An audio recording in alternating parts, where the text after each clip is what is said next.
ഞാൻ ഈ ചട്ടിക്ക് എണ്ണ ഒഴിച്ചപ്പോഴാട്ട് എനിക്ക് ഓർമ്മ വന്ന വീഡിയോ എടുക്കണം എന്നുള്ളത്. അപ്പം നമുക്ക് അയിലക്കറി ഉണ്ടാക്കാം. അപ്പം ഞാൻ ചട്ടി വെച്ചിട്ടുണ്ട് ഓൾറെഡി. അപ്പം ഇനി ഇതിലേക്ക് നമുക്ക് കടുക് ഇട്ട് കൊടുക്കേ. ഇപ്പം ഇതാ എണ്ണ ചൂടായി. അപ്പം നമുക്ക് ഇതാ കടുക് ഇട്ട് കൊടുക്കാം. കടുകെല്ലാം പൊട്ടി വരുമ്പോൾ നമുക്ക് ഉലുവ ഇട്ട് കൊടുക്കേ. ഇതൊക്കെ അളവ് പറയാൻ എനിക്കറിയില്ല, പക്ഷെ കുറച്ച്.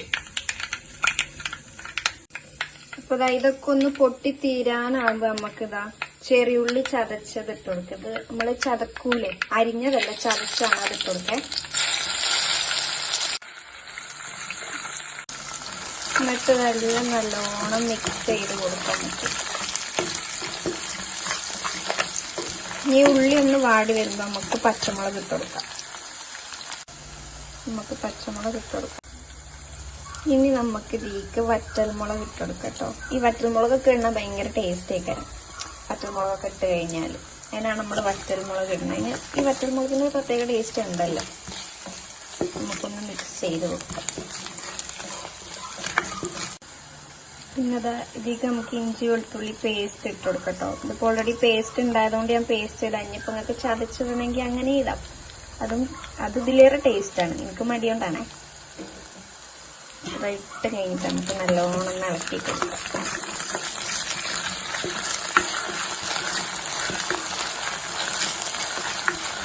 ഇതാ നമ്മുടെ ഇഞ്ചി വെളുത്തുള്ളി പേസ്റ്റ് നമ്മൾ ആഡ് ചെയ്തതൊക്കെ എന്തായി, അതിന്റെ പച്ചമുളകൊക്കെ മാറി. അതേപോലെ ഉള്ളിയൊക്കെ നല്ലോണം ഒന്ന് വഴന്ന്, പച്ചമുളകൊക്കെ നല്ലോണം വഴന്ന് വന്ന് നമുക്ക് ഇതിലേക്ക് തക്കാളി ആഡ് ചെയ്ത് കൊടുക്കാം. പുളിക്ക് ആവശ്യത്തിനുള്ള തക്കാളി ആഡ് ചെയ്യും.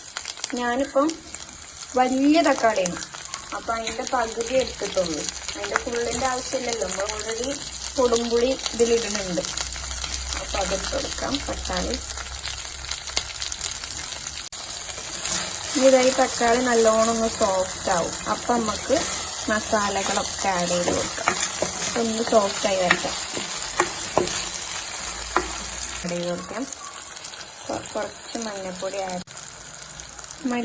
ആഡ് ചെയ്ത് കൊടുക്കാം. അതേപോലെ മുളക് പൊടി ആഡ് ചെയ്യും. ഈ മുളക് പൊടി നല്ല എരിവുള്ള മുളക് പൊടി കേട്ടോ, അതുകൊണ്ട് ഞാൻ കുറച്ച് ആഡ് ചെയ്യുന്നുള്ളൂ. ഇനി ഇതെല്ലാം നല്ലോണം ഒന്ന് മിക്സ് ചെയ്യാട്ടോ. ഇതിന്റെ ഈ പൊടികളുടെ പച്ചമുളകൊന്ന് മാറി വരുമ്പോൾ നമുക്ക് അടുത്ത ഇൻഗ്രീഡിയന്റ് ആഡ് ചെയ്യാം. നല്ലോണം മിക്സ് ചെയ്യണേ.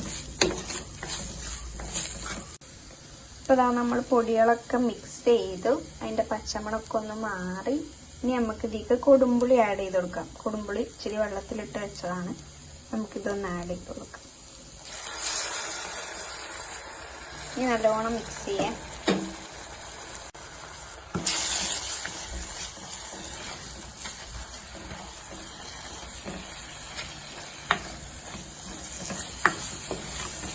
കൊടുമ്പുളി കിടുമ്പോഴാണ് മീൻകറിയാവും.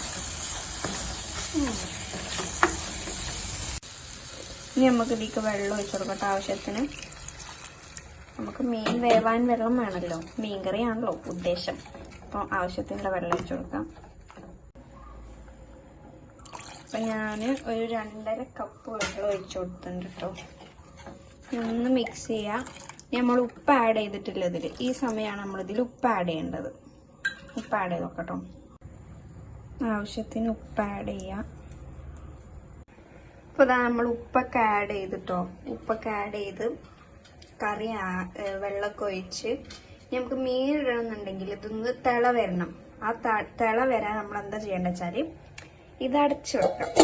അപ്പൊ ഒരു 5 മിനിറ്റ് ആകുമ്പോഴേക്ക് തിള വരും. ഓക്കെ, തിള വന്നിട്ട് നമുക്ക് മീനിലെ അപ്പൊ അത് നമ്മൾ മീനൊക്കെ ആഡ് ചെയ്തു.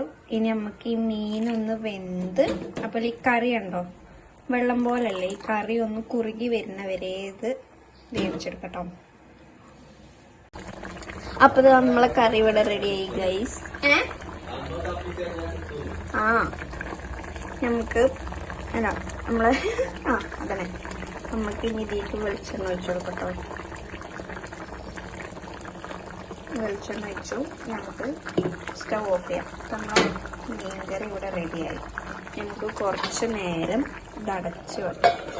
മീൻകറി സത്യം പറഞ്ഞാൽ ഇവിടെ റെഡി ആക്കണം.